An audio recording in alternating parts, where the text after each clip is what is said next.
बुझी हुई जगा कर ज्योति स्वराज्य फिर पाले। आत्मदर्शन स्वयं का दर्शन। ओम शांति।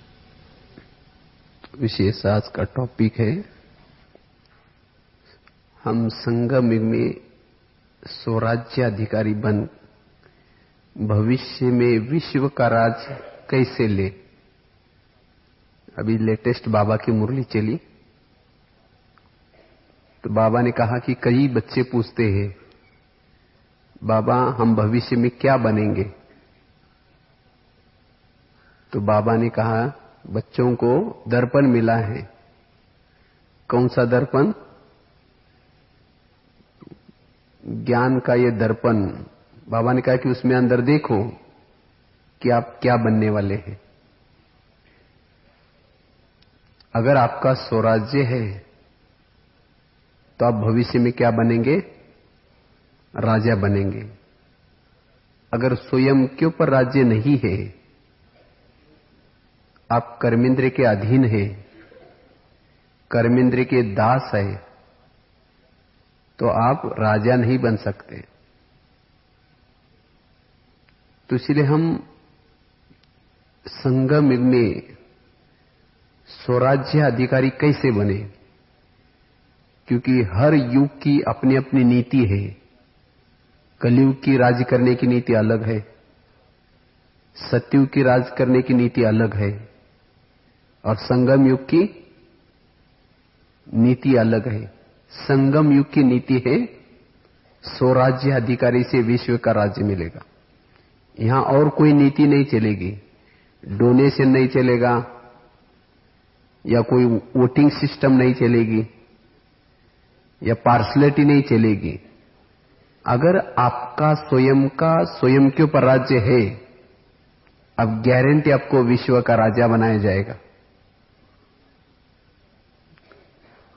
यहां कोई बाबा ने यह भी नहीं रखा कि कौन कितने साल ज्ञान में चलते हैं, कौन पैसे वाले हैं, कौन समर्पित है, कौन कितने क्लास करते हैं। यह भी फार्मूला नहीं रखा है। फार्मूला रखा है स्वराज्य अधिकारी सो विश्व राज्य अधिकारी। अगर ऐसा बाबा फार्मूला रखता, बहुत पुराने हैं, वही राजा बनेंगे। जो समर्पित है वही राजा बनेंगे। तो जो बेचारी माताएं हैं या जो भी अभी अभी आए हैं, उनको यह चांस नहीं मिल सकता। इसीलिए बाबा ने फार्मूला रखा है स्वराज्य अधिकारी सो विश्व राज्य अधिकारी। तो हम अपने ऊपर तो राज्य कर सकते हैं। तो इसीलिए हमें क्या करना है, कभी ये नहीं सोचना कि हम तो राजा बन ही नहीं सकते। नहीं, हर एक को चांस है, हर एक को आगे बढ़ने का चांस है, राजा बनने का चांस है।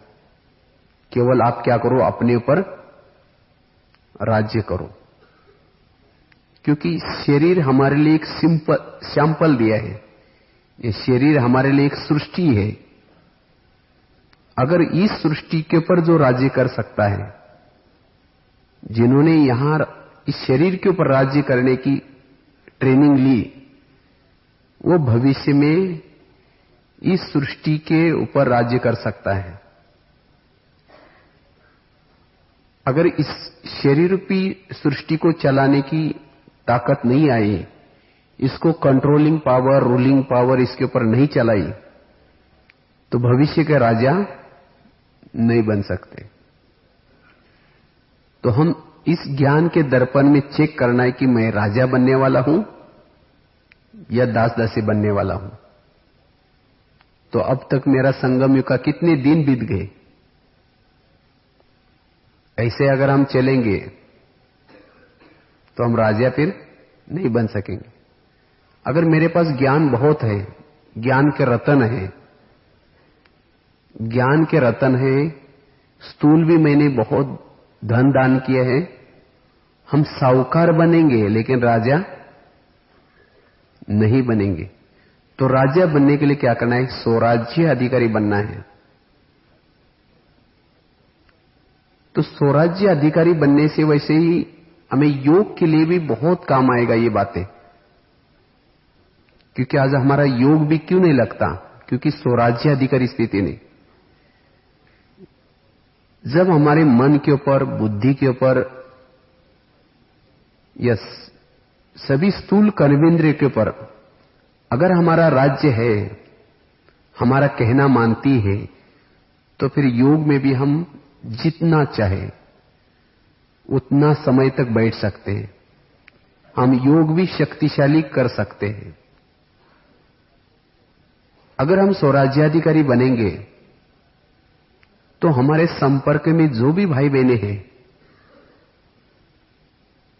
वो सभी खुश हो जाएंगे, क्योंकि हमारा चाल चलन, देखना उठना सबको पसंद आएगा। स्वराज्य अधिकारी स्थिति से हम बाबा की प्रत्यक्षता भी कर सकते। स्वराज्य अधिकारी स्थिति से हम कर्मातीत भी बन सकते हैं। कर्मेंद्रिय जीत सो कर्मातीत बन सकते हैं। तो वर्तमान की ये स्वराज्य अधिकारी की स्थिति, यह हमारे स्व उन्नति का बहुत ऊंचा साधन है।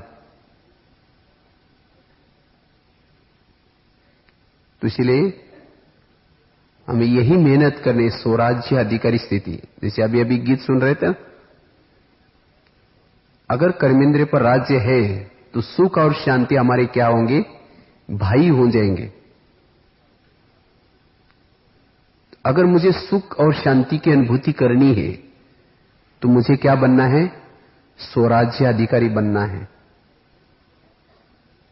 तो हम स्वराज्य अधिकारी कैसे बने, उसके लिए क्या प्रैक्टिस करें? तो स्वराज्य अधिकारी बनने के लिए सबसे पहले देखो, ये हमारा शरीर है। इस शरीर एक प्रकार का हमारा छोटा सा देश है, कंट्री है। और इस कंट्री की, इस देश की राजधानी कहां है? भ्रुकुटी में। जैसे इंडिया एक देश है और इस इंडिया की देश की राजधानी कहां है? दिल्ली में है। लेकिन दिल्ली ये परतंत्र में क्यों गया था? क्योंकि दिल्ली में कुछ, जैसे इंडिया में कुछ नवाब रहते थे। बंगाल का नवाब, बिहार का नवाब, सूरत का नवाब, कुछ अंग्रेज लोग इंडिया में आए, तो वो नवाब क्या हो गए? उससे मिल गए।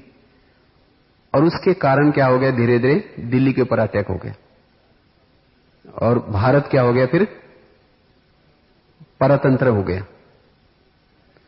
तो इसी तरह ये शरीर रूपी देश, ये परतंत्र क्यों हुआ? माया दुश्मन ने हमारे पर अटैक क्यों किया? क्योंकि इसकी जो राजधानी दिल्ली यहां है, भ्रुकुटी में आत्मा राजा रहता है। लेकिन इस देश में कुछ नवाब भी हैं। कौन से नवाब? कान, मुख, आंखें।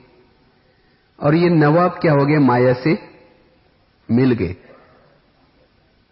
माया से मिलने के कारण माया ने क्या किया? धीरे धीरे आत्मा के ऊपर अटैक कर दिया। क्योंकि माया कभी भी डायरेक्ट आत्मा के ऊपर अटैक नहीं कर सकती। उसने क्या किया? नवाबों के थ्रू कुछ वेरद बातें कान के द्वारा सुन ली, मुख के द्वारा कुछ वेरद बातें बोल दी, कुछ आंखों के द्वारा माया ने क्या किया? अटैक किया। और अभी हमारा ये जो शरीर रूपी देश कैसा है? परतंत्र में है, स्वतंत्र नहीं है। तो अभी इस देश को स्वतंत्र बनाना है तो क्या करना पड़ेगा? भारत को स्वतंत्र बनाने के लिए क्या किया? भारत को स्वतंत्र बनाने के लिए भारत के अंदर जो नवाब रहते थे, अपना नेताएं रहते थे, उन नेताओं ने क्या किया? जगह जगह पर सभा ली और जगह जगह पर सभा लेकर के अंग्रेजों के प्रति क्या किया? नारा लगाया। अंग्रेजों के प्रति क्या किया? नफरत दिलाई। ये अंग्रेज हमारे दुश्मन हैं, ये हमें दुख देने वाले हैं। इसके लिए वर्तमान पत्र निकाल दिए, न्यूज़पेपर्स वगैरह। जैसे कई जगह जगह पर सभा लेने के बाद सभी भारतवासी जागृत हो गए, और जागृत होने के बाद उन्होंने लास्ट में एक नारा लगाया। कौन सा नारा लगाया? अंग्रेजों गो बैक, भारत छोड़ो, साइमन गो बैक। और फिर अंग्रेज लोग क्या हो गए? धीरे धीरे चले गए। भारत क्या हो गया? स्वतंत्र हो गया। इसी तरह मुझे भी इस माया से इस देश को स्वतंत्र बनाना है, मुझे मायाजीत बनना है। तो क्या करना पड़ेगा? हमें भी सभा लगानी पड़ेगी, जिसको बाबा मुरलियों में, साकार मुरली में कहते, बच्चे दरबार लगा दो। और उस दरबार में हमें क्या करना है? माया से नफरत दिलानी है, सभी कर्मेंद्रियों को समझाना है कि माया हमारी दुश्मन है। इन्हें हमें कितना कंगाल बना दिया। अगर संगम युग में भी हम इनके अधीन हो जाएंगे तो हमारी क्या हालत होगी?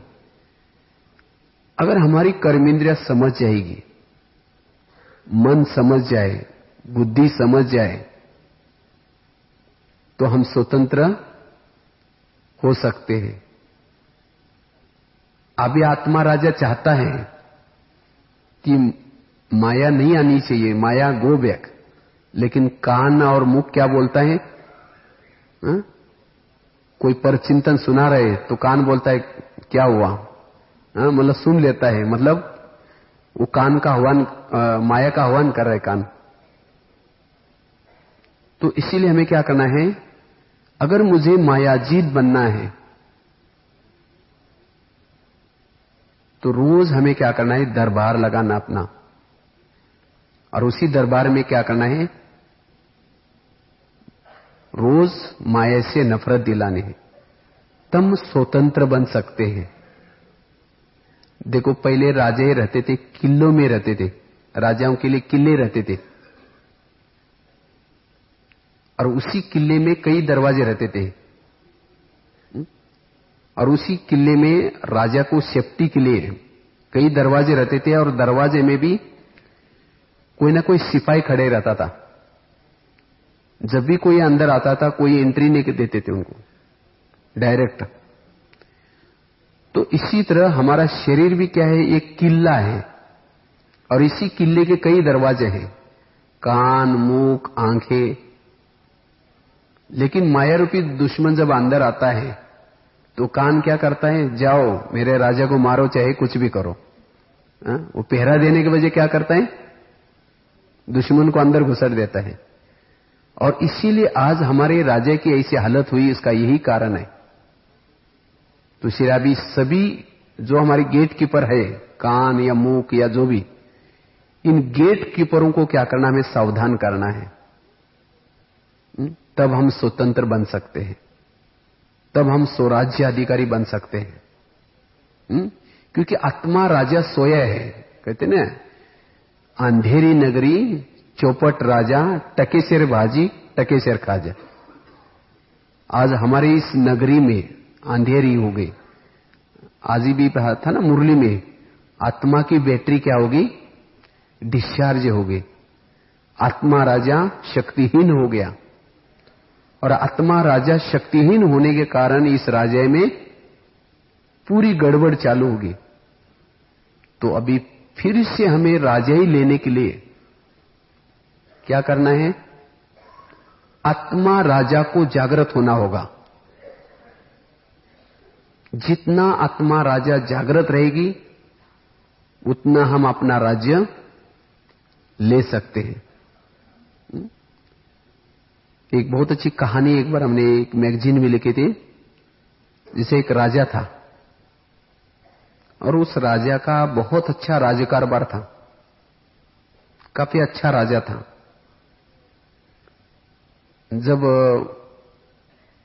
एक सन्यासी उस राजा के पास जाता है तो सन्यासी देखता है कि इतना अच्छा राजा कैसा है। उसने क्या वंडर देखा? वो राजा रोज सवेरे उठता है और क्या करता है? हर एक के पास जाता है, हर एक को गुड मॉर्निंग बोलता है, और कैसे हो भाई, क्या हो, कैसे, ठीक चल रहे, सबकी पूछताछ करता है वो राजा। और उसके कारण उसके राज्य में सभी अलर्ट रहते हैं। लेकिन धीरे धीरे वो राजा क्या होता है, आलसी हो जाता है। और आलसी होने के कारण वो आराम से, पहले तो सवेरे सवेरे उठता था, बाद में आराम से 9 बजे तक सोता है। और राजा जब सो गया, उसके राज्य में कई चोर आना शुरू हो जाते हैं। चोर आकर के उसका सामान लूटना शुरू करते हैं। मंत्री भी क्या करता है, देखता है राजा सोया पड़ा है, तो वो इधर का माल क्या करता है, उधर करना शुरू करता है। तो फिर वही सन्यासी एक बार आता है, उसको पता चला ये राजा कंगाल हो गया। जब दोबारा उसने आया, देखा, पहले क्या देखा था, वो राजा रोज सवेरे उठता है और सबके पास जाता है, मंत्री के पास, प्रजा के पास, सभी के पास जाता है। लेकिन जब बाद में देखा तो राजा आराम से सोया पड़ा है, और सोने के कारण उसके राज्य में कई चोर घुसे थे, वो इधर का माल उधर लेके जा रहे थे। मंत्री भी क्या करता है, वो भी ऐसा ही कार्य कर रहा था। तो सन्यासी को दया आते हैं, तो सोचता है भी मैं क्या करूं जो राजा जल्दी उठ जाए। तो उसको एक युक्ति आती है, वो जाकर के राजा को बोलता है, आपके इस महल के पास एक कोई हंस आता है, और वो हंस आता है सवेरे सवेरे, बहुत सवेरे आता है, जल्दी। लेकिन उस हंस की एक विशेषता है, जो उस हंस को सवेरे सवेरे उठ करके देखेगा, जिसकी दृष्टि पड़ेगी, वो सारे संसार में मशहूर हो सकता है। वो राजा बोलते हैं, हाँ मुझे भी मशहूर होना है। तो बोला फिर कल से आपको उठना पड़ेगा जल्दी उस हंस को देखने के लिए। बोला ठीक है। तो कल से सवेरे सवेरे वो उठता है और महल के चारों तरफ क्या करता है, चक्कर लगाता है। जब राजा जब उठ करके चक्कर लगा रहा था, तो चोर आए थे, उन्होंने देखा राजा तो चक्कर लगा रहे हैं, तो चोर भाग गए, सोचे कि चलो कल आएंगे।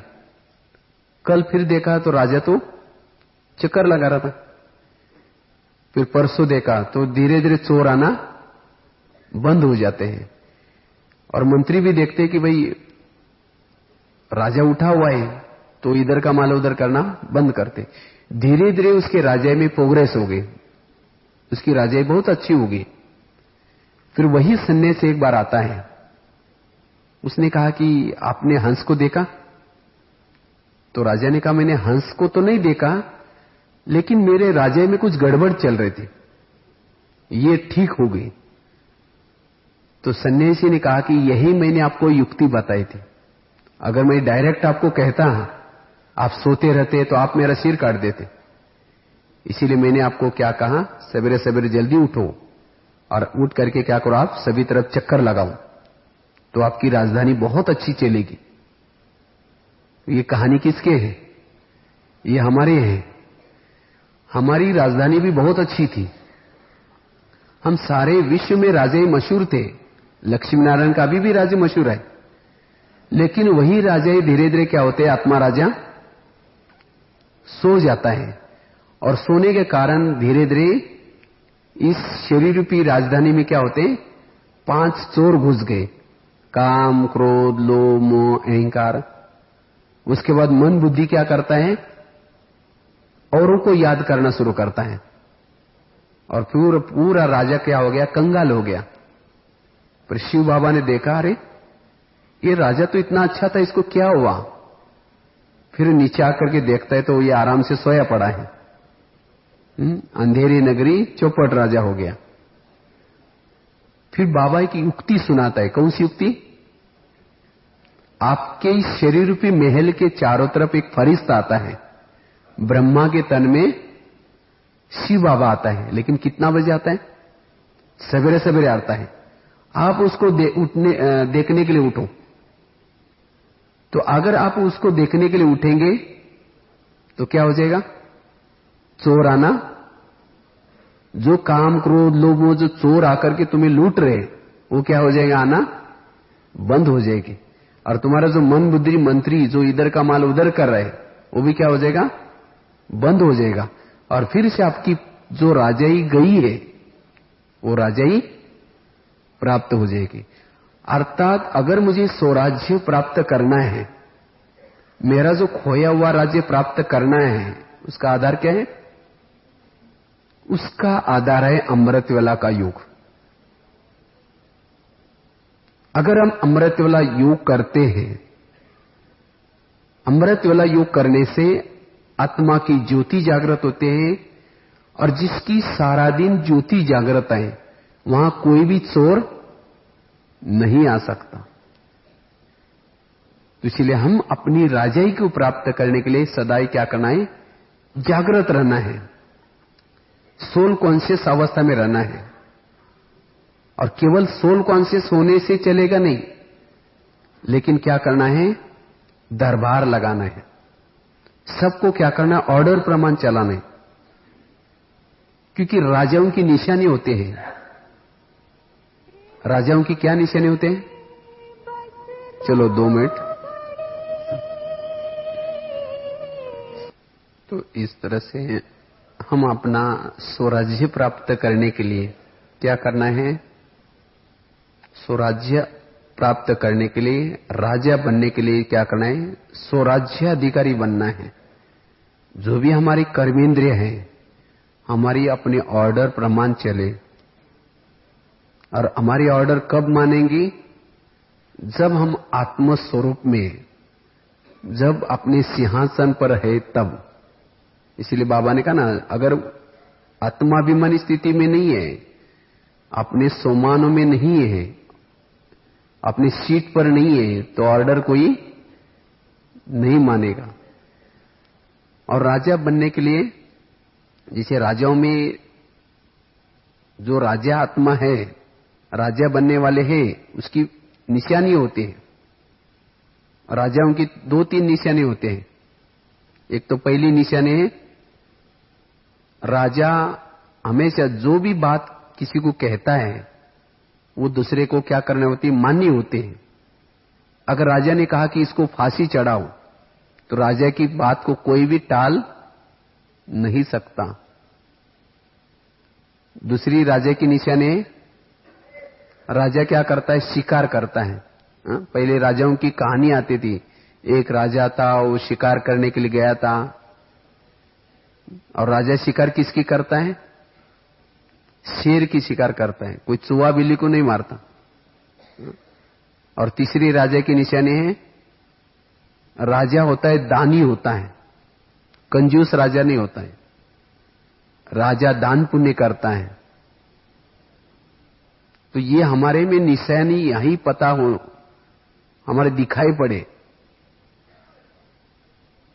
अगर मैं अपनी कर्मेंद्रिय को ऑर्डर करता हूं, मैं मन को ऑर्डर करता हूं, हे मेरे मन, अभी क्योंकि आत्मा का दिल है, मैं जाकर के शिव बाबा को याद करूं, 1 घंटा मुझे कुछ भी व्यर्थ बातें याद न आए। आत्मा राजा का दिल है। जब मन को कहते हैं कि हे मन, तुम परमधाम में चलो, लेकिन मन कहीं मार्केट में लेके जाता है, या कोई सब्जी खरीद करने के लिए लेके जाता है। क्योंकि आत्मा को चलाने वाला चालक कौन है, मन है या बुद्धि है। जैसे सत्युग में आपने अपने पायलट को कहा, पुष्पक विमान जो चलाने वाले उसको कहा, मुझे आप क्या करो, उस राजे के पास लेके जाओ, लेकिन उसने कहीं और लेके गया, उसको राजा कहेंगे? नहीं कहेंगे। तो इसलिए अगर मेरा मन मेरी बात नहीं मान रहा है तो हम राजा बनने वाले नहीं है। ये है दर्पण। अगर मैंने मुंह को ऑर्डर किए कि तुमने आज सारा दिन व्यर्थ नहीं बोलना है, लेकिन फिर भी मुख ने व्यर्थ बोल दिया, राजा बनने वाले नहीं है। मैं चाहता हूं कि आधा घंटा तक बैठ करके एक बाबा को याद करो, लेकिन मन बैठने नहीं दे रहे, तो राजा कैसे बनेंगे? तो इसलिए हमें ये साधारण बातें नहीं लेना है, लेकिन अभी क्या करना है? थोड़ा जागृत अवस्था में बैठना है। इसीलिए बाबा कहते हैं कि चेक करो कि मैं राजा बनने वाला हूं या दास दासी बनने वाला हूं। तो इसीलिए अभी क्या करना है, उसको ऑर्डर देनी है। रोज क्या करो, दरबार लगा दो इसके लिए। ब्रह्मा बाबा ने, क्योंकि ये इस बात को बाबा ने क्यों याद किया, क्योंकि ब्रह्मा बाबा ने इतना बड़ा ऊंच पद पाया। बाबा ने क्या किया था, बाबा रोज अपना दरबार लगाते थे, क्योंकि दरबार लगाने के संस्कार कहां से लेके जाना है? जो भी 84 के संस्कार, 84 जन्मों के संस्कार हमें यहां से भरने हैं। अगर वहां डायरेक्ट आपको राजा में बिठाया जाएगा गद्दी पर, और सामने सभा, आप अपने देवता बन करके, राजा बन करके बिठाए जाए, तो मंत्री को क्या बोलना चाहिए, दासी को क्या बोलना चाहिए, कुछ पता ही नहीं होगा। तो कैसी ऑर्डर देनी है, कैसी शिक्षा देनी है, कैसे राज्य करना चाहिए, कैसे बैठना चाहिए। क्योंकि राजा कैसे गद्दी पर बैठता है, निश्चिंत होकर के बैठता है। तो इसी तरह हमें भी अपने अकाल तख्त पर, ब्रुकुटी रूपी अकाल तख्त पर बैठ करके निश्चिंत होकर के, ये नहीं सोचो कि मैं क्या करूं, कैसे करूं, ये मेरे सुनते ही नहीं, मेरे बातें ही नहीं सुनते। कोई समस्या अगर होगी तो राजा कैसे बनेंगे? राजा बेचैन कभी नहीं होता, परेशान वाला राजा नहीं, बेगमपुर के राजा बनना है। कोई भी प्रकार का गम नहीं है। अगर कोई गम है, राजा नहीं है। अगर मेरे राजा में अभी भी गम है, ये बात कोई हो गई, ये क्यों होगी, इसका मतलब हम राजा नहीं बन सकते। तो इसलिए हमें रोज क्या करना, अपने मन बुद्धि का, साथ में सभी कर्मेंद्रिय को क्या करना है, दरबार लगाना है। और उसी दरबार में जो भी बात फाइनल होगी, जो कोई नहीं सुनेगा उसको सजा भी देनी है। तो कैसे दरबार लगाना है? देखो, शरीर हमारा एक देश है, तो ये देश अभी हमारा स्वतंत्र नहीं है। तो मुझे स्वतंत्र बनाने के लिए, शक्ति लेने के लिए ऊपर जाना है। कहां? शिव बाबा के पास। तो रात को ही जाकर के वहां सो जाऊं और सवेरे उठ करके बाबा को याद करके शक्ति ले लो। और उसके बाद 4:45 बजे अपने देश में फिर से एंट्री करो। परम धाम से मैं आत्मा राजा ट्रेनिंग लेकर के, शक्ति लेकर के अपने राजधानी में आ रहा हूं। तो शरीर मेरी क्या है? राजधानी है। ये शरीर मेरा एक देश है और मैं आत्मा अभी नीचे जा रहा हूं। लेकिन सवेरे ही क्या करना है, अपना रात को ही मन बुद्धि मंत्री को बता के जाना है, मैं 4:45 बजे आने वाला हूं। आप लोग सभी दरबार बना करके बैठना। और सवेरे जब शरीर में एंट्री करते, प्रवेश करते, अपने सिंहासन पर बैठ करके क्या करो, सबको गुड मॉर्निंग करो। सबको गुड मॉर्निंग किया और उसके बाद सबको पूछो कि हाजिर हो गए सभी? हाँ, मन बुद्धि मंत्री वगैरह सब मेरे सामने हैं, बैठे हैं। सबसे पहले क्या करो, एक एक से बात करो। तो राजा तो कैसे बात करता है? देखो, हमारे ये जो कर्मेंद्रिय है, इस राजधानी को चलाने के लिए सुचारू रूप से बहुत सहयोगी है। एक एक कर्मेंद्रिय हमारे लिए बहुत सहयोगी है। अगर कोई एक भी कर्मेंद्रिय नहीं होती तो हमारा राज्य ठीक नहीं चलता। उसमें कान की भी जरूरत है, मुख की भी जरूरत है, आंखों की भी जरूरत है। लेकिन हमारे दिन रात इस कर्मेंद्रिय हमें बहुत सहयोग दे रहे। लेकिन आत्मा राजा सो गया, उसने कभी भी इनकी तारीफ नहीं की। आज ये माया से क्यों मिल गए, उसका कारण क्या है? कोई भी दुश्मन से मिलता है, उसका कोई कारण होता है। क्योंकि हमने कभी इनसे प्यार से कभी पूछा ही नहीं, तुमने खाना खाया, तुमने कैसे हो भाई, क्या हो भाई, कभी नहीं पूछा। इसीलिए कर्मेंद्र इतना परेशान हो गई। उसने कहा कि हमारा ये राजा कैसा है, हमें कभी पूछता ही नहीं, हम इतनी सेवा कर रहे, इसीलिए वो माया से मिल गए। तो इसीलिए अभी हमें क्या करना है, रोज इन कर्मेंद्रिय की महिमा करनी है। सबसे पहले कान की महिमा करना शुरू करो। नीचे आओ 4:45 बजे, और उसके बाद सबसे पहले कान को कहो, हे कान, तुम मेरे इस राज्य के श्यान हो। अगर तुम मेरे राज्य में नहीं होते तो मैं परमात्मा के महावाक्य कैसे सुनता? तुम्हारे कारण मेरे अंदर जागृति आई और मुझे बहुत सारा ज्ञान प्राप्त हो गया तुम्हारे कारण। और वैसे ही तुम्हारे ऊपर मेरा बहुत विश्वास है, इसीलिए मैंने तुम्हें कहां रखा है? बॉर्डर पर रखा है। कान कहां है हमारे? हाँ, सबसे पहले कान ही है बॉर्डर पर। और बॉर्डर पर उसको रखा जाता है जो विश्वास होते हैं। मेरा तो तुम्हारे पर बहुत विश्वास है, लेकिन आज मेरा परम हितैषी, मेरा दोस्त, मैं ऊपर गया था ट्रेनिंग लेने के लिए परमधाम में, उसने तुम्हारे बारे में कुछ कंप्लेन की है। वो सही है या नहीं मुझे तो पता नहीं, लेकिन मेरा दोस्त तो कभी झूठ नहीं बोल सकता, वो तो सत्य ही बोलता है। क्या सही है? मैंने तुम्हें विश्वास के साथ बॉर्डर पर रखा, लेकिन तुमने मुझे धोखा दिया है, क्योंकि तुम्हारे कारण माया घुस जाती है। तो बताओ, मैंने तुम्हें विश्वास से रखा, तुम मेरा खाते हो, मेरे राजधानी में रहते हो, और तुम मुझे धोखा दे रहे। तो इसलिए हे कान, आज तुम ध्यान से सुनो। मैंने कैसे अपने आप से बातें करनी है और उनको ऑर्डर प्रमाण चलाना है। तो हे कान, तुम ध्यान से सुनो। अगर आज से कोई भी व्यर्थ बातें तुम सुनेगा, मैं तुम्हें सजा दूंगा, याद रखना। मैं शाम को तुम्हारे चेकिंग करूंगा और तुम्हारे चारों तरफ कुछ गुप्तचर भी रखूंगा। इसीलिए तुम कुछ भी व्यर्थ बातें तुम्हें नहीं सुनना है, क्योंकि मैं चाहता हूं, मुझे अभी स्वतंत्रता लानी है। इस देश में जो भी कुछ मायावी सैनिक घुसे हैं, उनको सबको मुझे क्या करना, अभी निकालना है। तो इसलिए तुम ध्यान रखना। आगे चलो मुख के पास। हे मेरे मुख, तुम भी मेरे इस राज्य के शान हो। अगर तुम नहीं होते तो मैं वाच्या सेवा कैसे कर सकता? तुम्हारे कारण मुझे बहुत सारी दुआएं मिल रही, और तुम है इसलिए मेरी बहुत अच्छी रौनक है। लेकिन कभी कभी तुम ऐसे कोई शब्द बोल देते हो जो सामने वाला मेरे आत्मा भाई का दिल टूट जाता है, और मुझे उसे दुआओं के बजाय बदुआएं मिलती है, मेरे संबंध बिगड़ जाते हैं। क्या मैंने तुम्हें संबंध बिगाड़ने के लिए रखा है? हम तो आत्मा भाई भाई है, और तुम किसी को ऐसे बोल देते हो जो हमारा संबंध तोड़ देते हो। और जितने भी हमारे सब संबंध तोड़ने तुम्हारा कारण है, बस तुम्हारे बोल के कारण।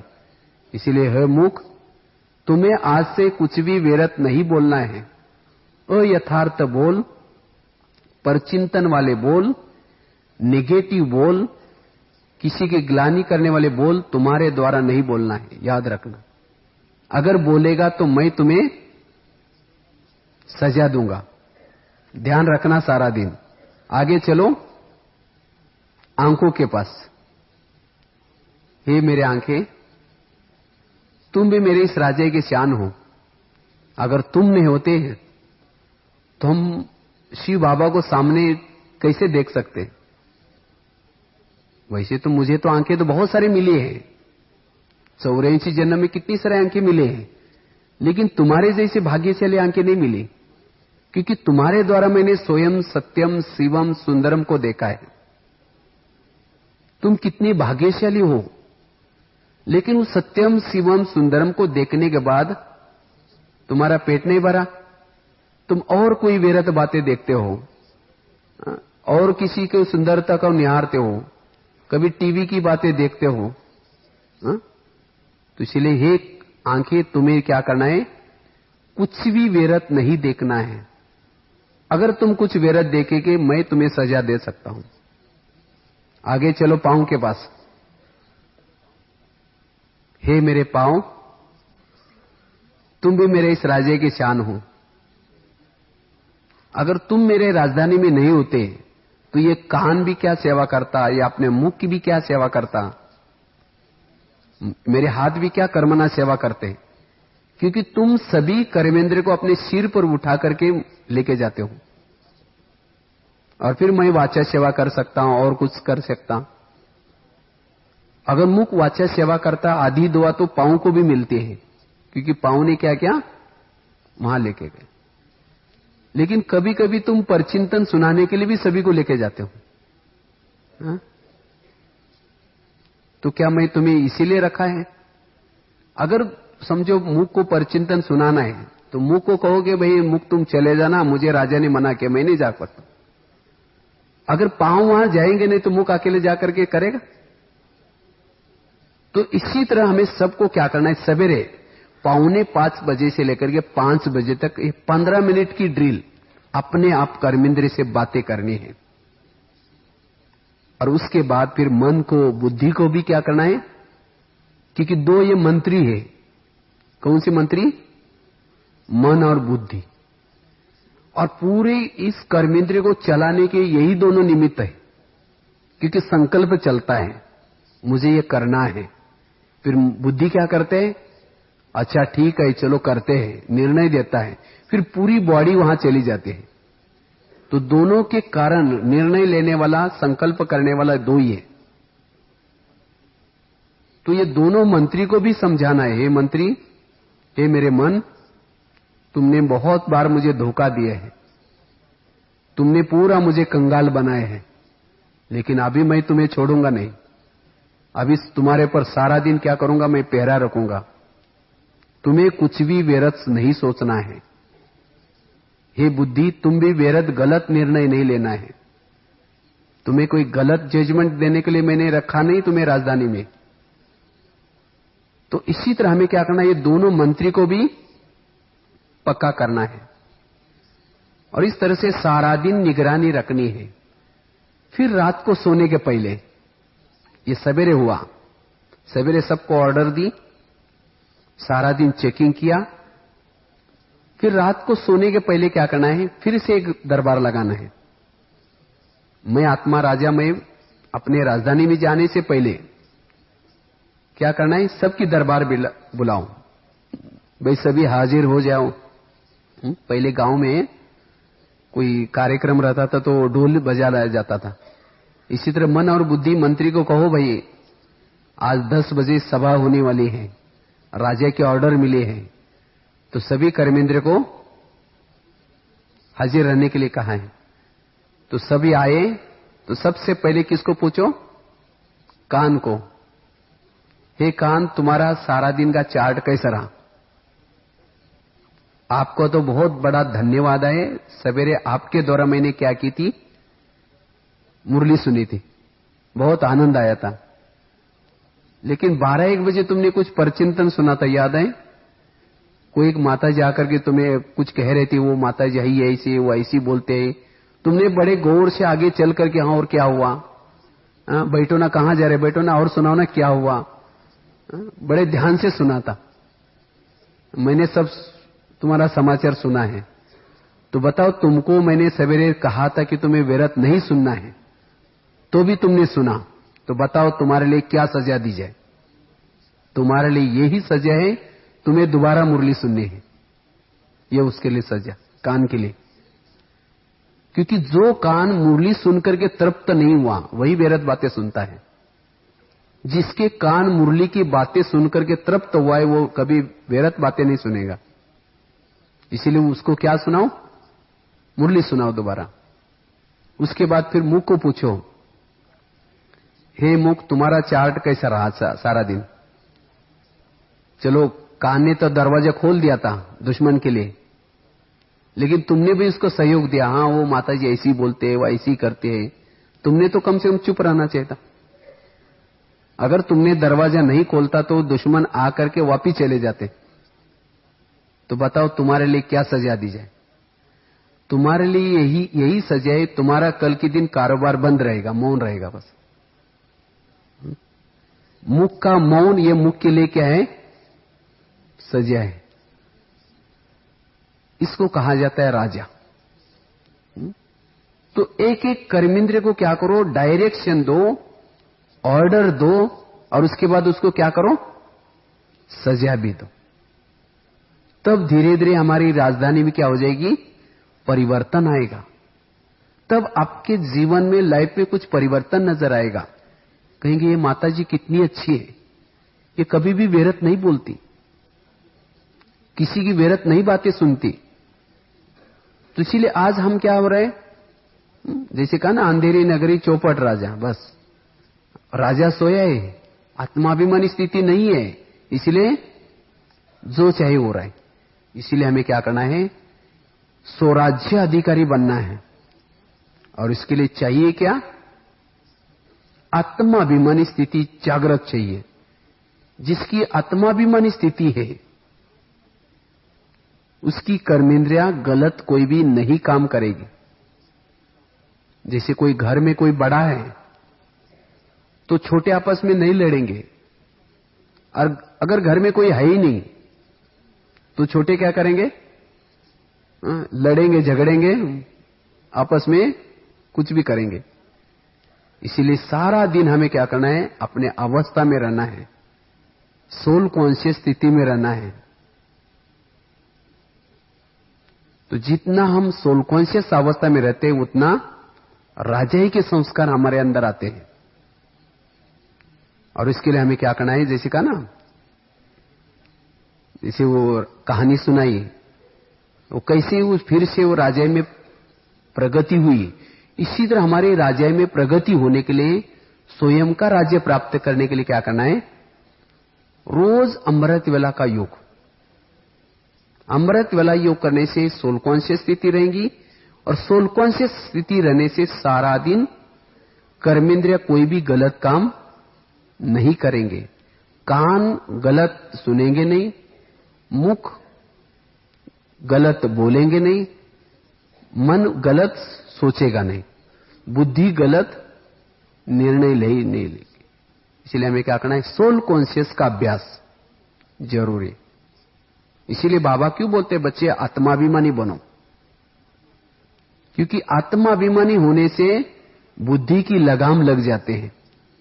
और जो जैसे गीत में था ना, ये संस्कार वश्य दौड़ता रहता है घोड़ा, लेकिन जब बुद्धि की लगाम है, ये घोड़ा क्या हो जाएगा, कंट्रोल में आएगा, और फिर हमारी राजधानी बहुत अच्छी चलेगी।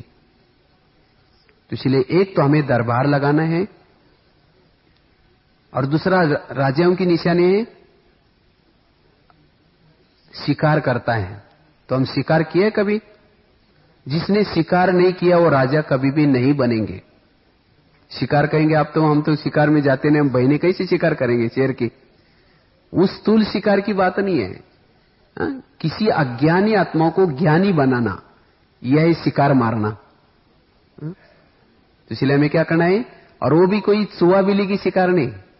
2-4 दिन के बाद मरने वाले बुढ़िया को ज्ञान दिया, वो चूहा बिल्ली हो गया। तो ऐसी चूहा बिल्ली की नहीं करने, कोई क्वालिटी वाली, जिसको बाबा कहते हैं माइक, जिसको ज्ञान सुनाने के बाद और आत्मा की सेवा हो जाए। जैसे कोई गांव का सरपंच है या कोई अधिकारी है, वो है शेर, उस शेर को मारना अर्थात ज्ञानी बनाना। तो अगर मैंने कभी शेर की शिकार की ही नहीं तो हम राजा नहीं बन सकते। इसीलिए बाबा क्यों बोलते बच्चे सेवा भी करो। नहीं तो कईयों को लगता है तो बाबा ने तो कहा कि बच्चे स्वराज्य अधिकारी बनो, फिर तो ये सेवा करने का, धन से सेवा करने की, तन से सेवा करने की क्या जरूरत है? बस अपना राजा बनो और विश्व का भविष्य प्राप्त करो। वो राजा तो बनेंगे लेकिन कंगाल राजा बनेंगे, वो संपन्न राजा नहीं बनेंगे। इसीलिए अगर संपन्न राजा बनना है तो स्वराज्याधिकारी की स्थिति के साथ साथ तन से, मन से, धन से, हर प्रकार से हमें सेवा करनी है। वही क्या बनेगा? संपन्न राजा बनेगा। इसीलिए हमें क्या करना है, एक तो दरबार भी लगाना है, शिकार भी करनी है, और तीसरी दान पुण्य भी करना है। स्थूल दान, सूक्ष्म दान। अज्ञातवास था, जब वो अज्ञातवास में थे उसी समय उनका एक ये था कि नियम था, उसको किसी ने भी नहीं पहचानना चाहिए कि ये पांडव है। अगर पहचाना जाएगा तो क्या हो जाएगा, फिर दोबारा 12 साल वनवास करना पड़ेगा। इसीलिए उन्होंने वेश बदल करके एक राजा के घर में रहे थे और हर एक को नाम अलग अलग दिया था। वो जो द्रौपदी थी वो रानी की श्रृंगार करने के लिए दासी बनी थी, उसका शैलेंद्री नाम रखा था। और जो अर्जुन था वो गीत सिखाने के लिए रखा था उस राजे के पास। और उसके बाद भीम था, खाना बनाने का काम करता था। नकुल सहदेव घोड़े चराने का काम करते थे। मैंने सब ने क्या किया था, वेश बदला था। उनको ये नहीं पता था कि ये पांडव है। वो कोई गांव से लोग आए हैं और हमारे यहां काम कर रहे हैं। लेकिन जब शैलेंद्री बोलती है, वो रानी के साथ बातचीत करती है, तो उसके शब्द सुन करके उनके अंदर वीरता, वो राजा के संस्कार देख करके रानी बोलते, तुम कोई दासी नहीं हो, तुम्हारे बोल ऐसे लगते कोई तुम राजे के घराने होते हो। तो बोलते नहीं, मैं ऐसी नहीं हूं, छिपाते हो तो भी नहीं छिप सकते। तो वास्तव में किसके यादगार आई है? ये हमारे ब्राह्मणों के यादगार है। हमारा भी वनवास पूरा हुआ और ये अभी हमारा अज्ञातवास। ब्राह्मण मतलब अज्ञातवास में है राजे, सत्युग के महाराजा महारानी, देवी देवता बड़े बड़े इष्ट देव देवी है, लेकिन अभी किसी की पत्नी बने हैं, किसी के घर में नौकरी कर रहे हैं, कोई चपरासी बना है, कोई क्या बना है राजा है, लेकिन कोई कर्मों के कारण ये साधारण पद मिला है। लेकिन जिस घर में आप किसी की पत्नी बने हैं, जिस ऑफिस में आप नौकरी कर रहे हैं, वहां आपका वो क्षमा भाव, वो निर्माणता, वो उदारता, वो सहनशीलता, वो देख करके उन लोगों को लगना चाहिए कोई साधारण लोग नहीं है, ये कोई राजा की क्वालिटी वाले हैं। वो आपके संस्कार वहां नजर आने चाहिए। इसीलिए बाबा कहते, बच्चे क्या करो, आप अपने सोमानों में रहो। जितना आप अपने सोमानों में रहेंगे, ईश्वरीय नशे में रहेंगे, वो आपके संस्कार नहीं छिप सकेंगे। लोगों को लगेगा ये ब्रह्मा कुमार कुमारी कोई साधारण आत्माएं नहीं, देव आत्माएं हैं। वो राजा के संस्कार आपके नजर आएंगे। इसलिए ये राजाओं की निशानी है। तो चेक करना है कि हम राजा बन सकते हैं। अगर हम शिकार करने का काम करते हैं, अगर मेरी सभी कर्मेंद्रियां मेरे कंट्रोल में है, मैं जितना समय उतना समय योग में बैठ करके बाबा के सिवाय कहीं और मेरी मन और बुद्धि नहीं जाती, सारा दिन कर्मेंद्रिय मेरी अपनी ऑर्डर मानते हैं, तब हम क्या बनेंगे? राजा बनेंगे। बाबा तो कहते हैं संगम युग का एक दिन भविष्य के एक जन्म के समान है। अगर एक दिन भी आप पूरा अच्छी तरह आपके संकल्प, बोल, आपकी दृष्टि, माना एक एक कर्मेंद्र अगर आपके कंट्रोल में है सारा दिन, एक दिन, तो एक दिन जन्म के आप राजा बन सकते। इतनी बड़ी प्राप्ति है। इसीलिए क्या करना है? हमें जागृत अवस्था में रहना है। और राजा कभी भी अकेले नहीं जाता। कहीं भी जाता है तो राजा क्या करता है? राजा के पास जब भी राजा कहीं जाएगा तो क्या करता है? वो आईने में देखता है, मैंने ताज पहना हुआ है, साथ में गहने वगैरह पहने हैं, साथ में मेरे पास कुछ बाण वगैरह है, सब कुछ ठीक है। तो इसी तरह हम भी राजा क्या कर रहे हैं? हम राजे युद्ध के मैदान में हैं। तो हमें हर पल क्या करना है?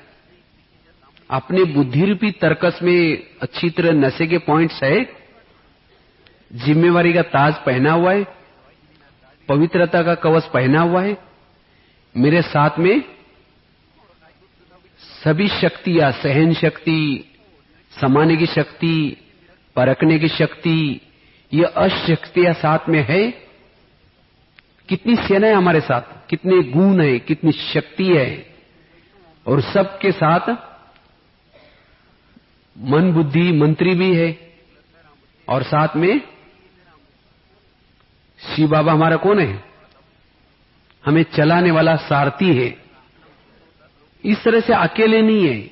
हम क्या करते, कभी कभी बस अकेले निकल पर चलते हैं। तो माया देखते हैं अच्छा ये अकेला जा रहा है, तो क्या करेंगे? उसके पास ना कोई तरकस में बाण है, ना कोई उसने कवच पहना है, चलो इसको पकड़ो अभी। तो माया क्या करते हैं? अटैक करते हैं। इसीलिए हमें सदा ही जब भी कहीं चलते हैं हमें ये समझना है कि सारथी मेरे साथ में है, माया क्या कर सकती है। तो इसलिए ऐसे हमें क्या करना है, सारा दिन उसी अवस्था में रहना है। और इसके लिए सोल कॉन्शियस अवस्था बहुत जरूरी है।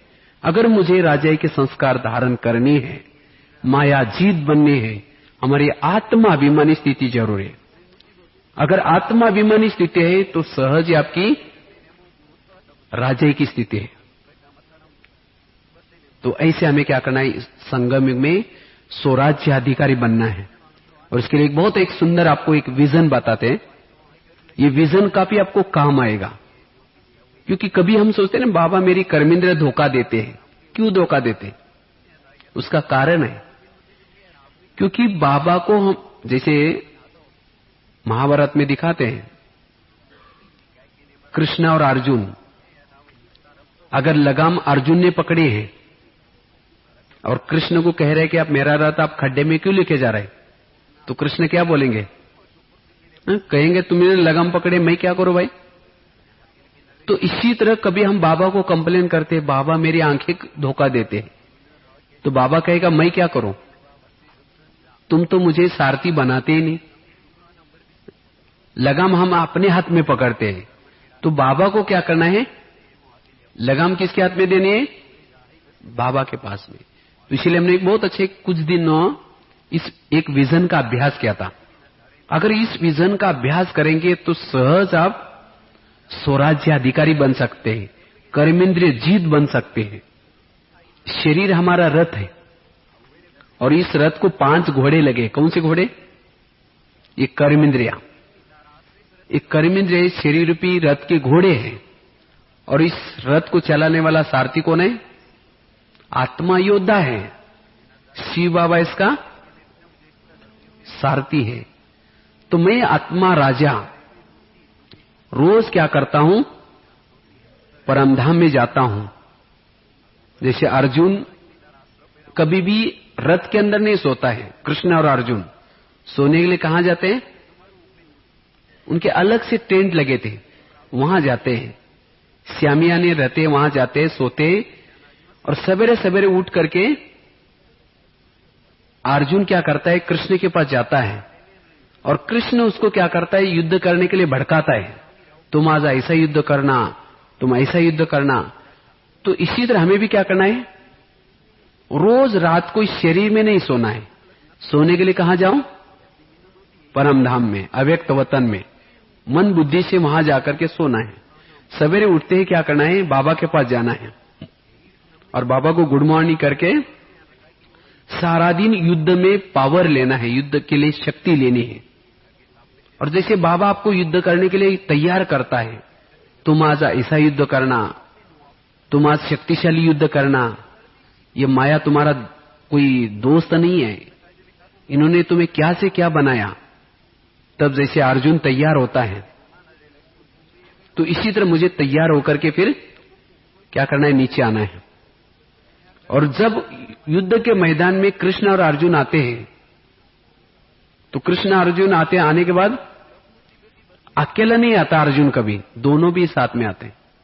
अगर आपको अभी पूछेंगे बाबा कहाँ है, तो हम क्या करते हैं, बाबा परम धाम में है।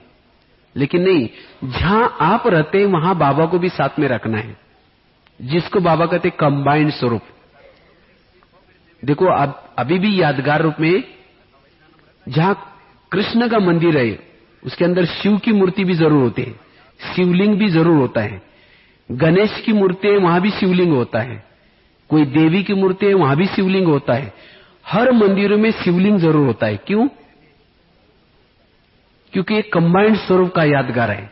कहा जाता है जिस मंदिर में शिव की मूर्ति नहीं, उसको अपूरा मंदिर खंडित मंदिर कहा जाता है, या पूरा मंदिर नहीं कहा जाता है। तो इसी तरह जिसके साथ शिव बाबा नहीं है वो अधूरे हैं, पूरे नहीं है। इसलिए हमें क्या करना है, सदा ही बाबा को साथ में रखना है। जब ऊपर से ऐसा अमृत वाला करके आए तो अमृत वाला करके आकर के अपने रथ में प्रवेश करना है और साथ में बाबा को भी बिठाना है। जिसे कृष्ण और अर्जुन उस यमन से उठ करके आते हैं और आने के बाद सीधा ही डायरेक्ट रथ को चलाते नहीं, पहले घोड़ों को थपथपाते हैं। अगर घोड़ों को थपथपा ही लेंगे तो क्या हो जाएगा, घोड़े जाकर के बराबर दुर्योधन के सामने गिर जाएंगे, पराजय हो जाएगी। इसीलिए उसको थपथपाया जाता है।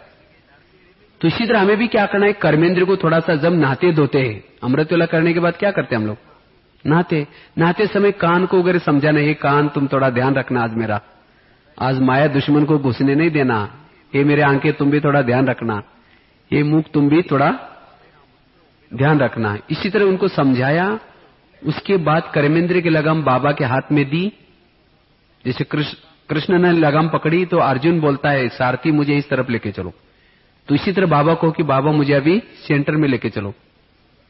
जब आप सवेरे सवेरे सेंटर में जा रहे हैं तो दोनों ही भी बैठे तो बातें करते जाओ।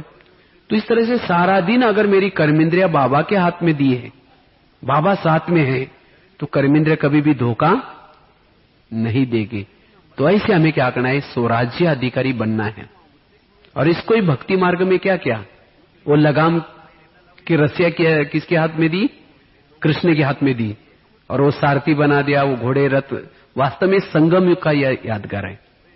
तो ऐसे हमें संगम युग में जितना हम स्वराज्याधिकारी बनेंगे उतना ही भविष्य में विश्व का राजा बन सकेंगे।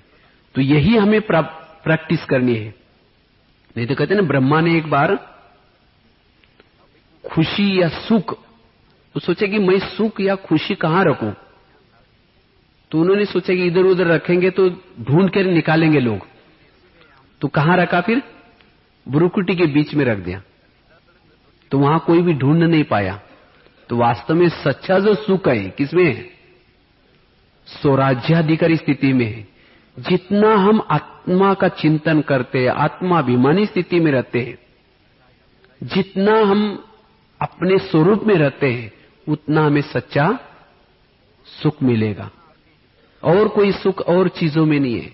इसीलिए बाबा कहते, बच्चे स्वयं को पहचानो, मैं कौन।